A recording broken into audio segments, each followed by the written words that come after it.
morning, students. If you are new here, welcome to my channel, Biology Learners. This is Ruxar Khanam, your biology educator. So for today, our topic is working of heart. Okay. In the previous lecture, we have completed the structure of heart. If you have not seen it yet, please go and watch it. It is on my YouTube channel. Today's topic is working of heart. For this, we need to understand the so as I told you earlier, the work of the heart is to pump the blood. So it is taking the impure blood from the body tissue, pure it to take up it to the lungs and then get it back to the body tissue, the pure blood. For this, first of all, we will understand the whole scenario of the blood flow into the body. सबसे पहले we will go from the body tissue. So जो blood pure है वो impure होगा कैसे, ये समझने की ज़रूरत है. अगर यहाँ से प्योर ब्लड निकला है बॉडी टिश्यू के पास तो ऐसा क्या हुआ कि ये इम्प्योर हो गया. चलिए देखिए, blood is the transporting organ.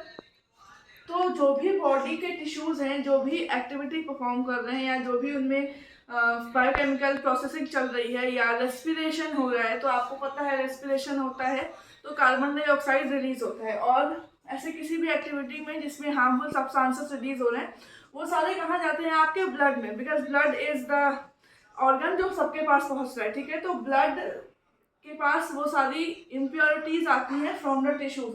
जब ब्लड घूम रहा होता है हर टिश्यू के पास तो हर टिश्यू अपनी इम्प्योरिटीज ब्लड में ट्रांसपोर्ट कर देती है. ठीक है, तो ऐसे हमारा ब्लड निकलता तो प्योर है हार्ट से, लेकिन ब्लड बॉडी में घूमते घूमते इम्प्योर हो जाता है. ठीक है, तो दिस इम्प्योर ब्लड का जो मेन सेंस है वो होता है डीऑक्सीजनेटेड ब्लड. ठीक है, impure blood means deoxygenated blood. Blood means deoxygenated मतलब डी मतलब कमी किसकी, ऑक्सीजन की. ठीक है, तो this deoxygenated blood means the proportion of carbon dioxide is higher in the blood rather than oxygen. ठीक है, तो यहाँ पे मान लीजिए यहाँ से निकला deoxygenated blood. ठीक है, कौन सा ब्लड, जिसमें ऑक्सीजन की कमी है. deoxygenated ब्लड बॉडी टिश्यू में से निकला. ठीक है, अब इसको होना है प्योर. इम्प्योर तो घूमेगा नहीं. प्योर होने के लिए इसको कहाँ जाना पड़ेगा, लंग्स के पास, क्योंकि लंग्स ही वो ऑर्गन है जो इसमें से कार्बन डाइऑक्साइड ले लेगा और इसमें ऑक्सीजन की सप्लाई बढ़ा देगा. लेकिन लंग्स के पास हमारा ये इम्प्योर ब्लड डायरेक्ट नहीं जा सकता. इसको लंग्स तक जाने के लिए पहले इस पंपिंग ऑर्गन तक जाना पड़ेगा. ठीक है, जब ये ब्लड इस पंपिंग ऑर्गन तक जाएगा then this pumping organ will transfer that impure blood to the lungs. ठीक है, तो सबसे पहले आप ये समझिए कि ये इम्प्योर ब्लड हार्ट में जाएगा by the vessel called as vena cava. ठीक है, vena cavas are the main vein which carries the impure blood throughout the body to the heart. याद रखना है कौन सी वेन है, कौन सी वेसल है, वेना कावा है. ठीक है, Vena cavas are the vessel which carries the impure blood from throughout the body to the heart. ठीक है, again vena cavas are of two types, inferior and superior.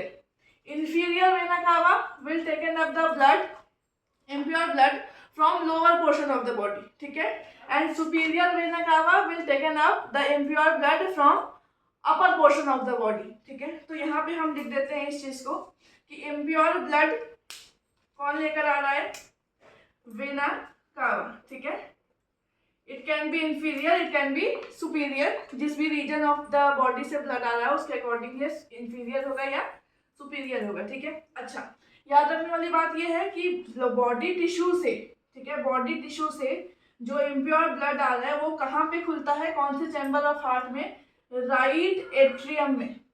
ठीक है, ये कहाँ खुलेगा, राइट एट्रियम में. तो राइट एट्रियम में बेसिकली 3 वेसल्स खुलते हैं. ठीक है, वेना कावा मैंने बता दिया, एक होता है इंफीरियर वेना कावा, एक होता है सुपीरियर वेना कावा.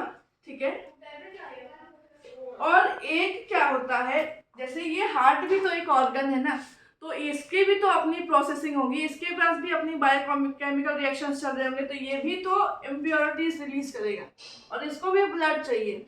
तो ये अपनी जो इम्प्योरिटीज रिलीज करता है वो कैसे आती है, वो भी आती है into this right atrium bye the vessel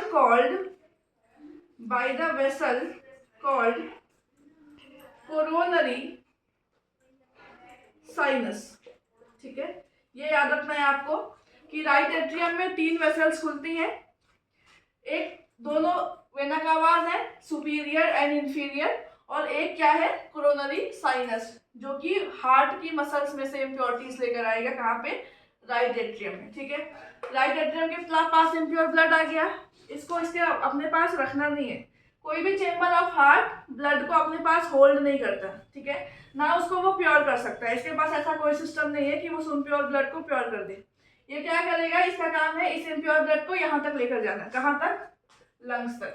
ठीक है, कैसे लेकर जाएगा ये समझिए, यहाँ से ये ब्लड आएगा यहाँ, ठीक है, ट्रांसपोर्ट होगा इम्प्योर ब्लड का from right atrium to the right ventricle.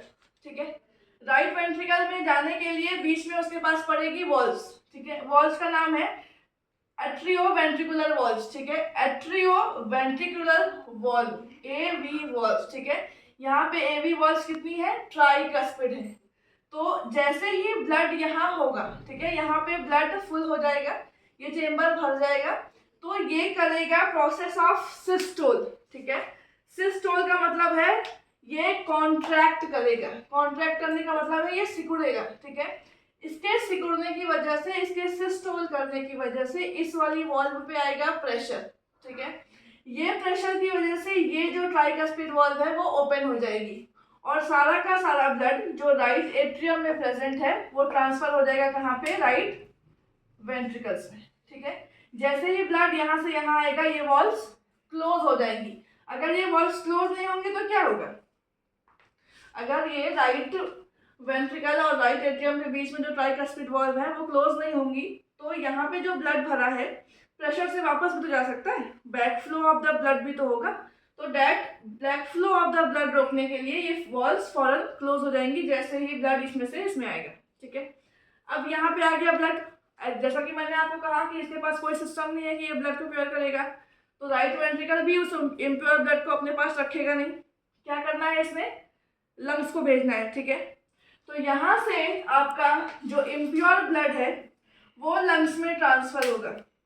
अभी मैंने आपको बताया कि इम्प्योर ब्लड आएगा कैसे हार्ट तक, वेना कावा से। ठीक है, तो बेसिकली हम ये पढ़ रहे हैं कि यहाँ से जो राइट वेंट्रिकल है उसमें आपका ब्लड आ चुका है। ठीक है, अब इस राइट वेंट्रिकल को करना है कि लंग्स को ब्लड देना है, तो फॉर एनी प्रेशर ब्लड को फ्लो कराने के लिए चेम्बर्स कॉन्ट्रैक्ट होते हैं। चेम्बर्स में एक प्रोसेस होती है जिसको हम कहते हैं सिस्टोल की प्रोसेस। ठीक है, यहाँ से भी कॉन्ट्रैक्शन होगा, राइट वेंट्रिकल से कॉन्ट्रैक्शन होगा और ब्लड आपका जाएगा लंग्स के पास। ब्लड फ्लो किस में होता है, वेसल्स में। यहाँ पे ब्लड आ कैसे रहा था, वेना कावा से।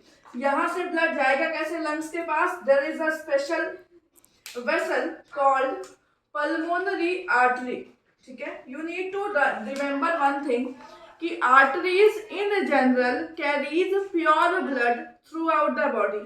In general, arteries carry pure blood throughout the body and veins carry impure blood throughout the body to the heart. ठीक है, but there is a special case in which the pulmonary artery, only the pulmonary arteries are the type of artery which carries the impure blood from the heart to the lungs. Pulmonary artery का मतलब ही है ये, देखिए pulmonary artery, जहां भी pulmonary term use हो जाए मतलब वहां पे कोई ना कोई रिलेशन है किससे, लंग से। ठीक है, पल्मोनरी वर्ड का मतलब ही हुआ कि कुछ रिलेशन है उसका किससे, लंग से। ठीक है, तो वो आर्टरी जो लंग्स तक जा रही है उसको हम कहेंगे पल्मोनरी आर्टरी, और pulmonary artery is the exception in which this artery is carrying the impure blood from the heart to the lungs. ठीक है, अब इसको लेकर जाते हैं हम, थोड़ा सा स्ट्रक्चर मेरा डिस्टर्ब हो रहा है बट ठीक है। ये आ गया आपका, कौन सा ब्लड है, ये इम्प्योर ब्लड है। इम्प्योर ब्लड है, कहाँ से आया है, राइट वेंट्रिकल से कहाँ आया है, लंग्स के पास।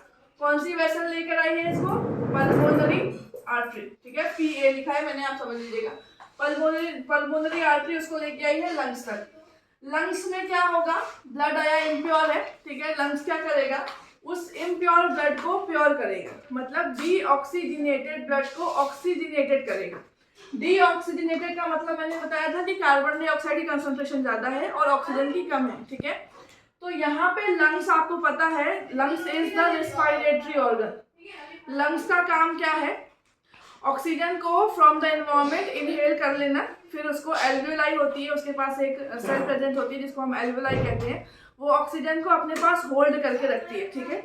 तो this oxygen that is present in the alveoli will do the process of diffusion by which the oxygen present in the alveoli will transferred into the blood vessels, ठीक है। and this carbon dioxide that is present in the blood vessel will return to the alveoli by the process of diffusion, ठीक है।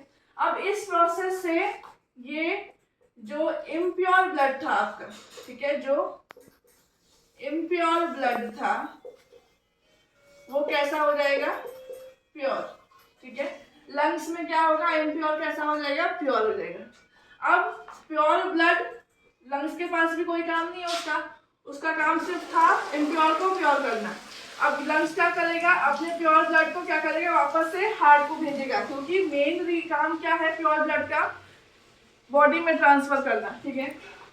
तो lungs मैंने बताया आपको कि pulmonary word मतलब something related to the lungs, ठीक है। यहाँ पे पल्मोनरी आर्टरी थी जो इम्प्योर ब्लड लेके आ रही थी।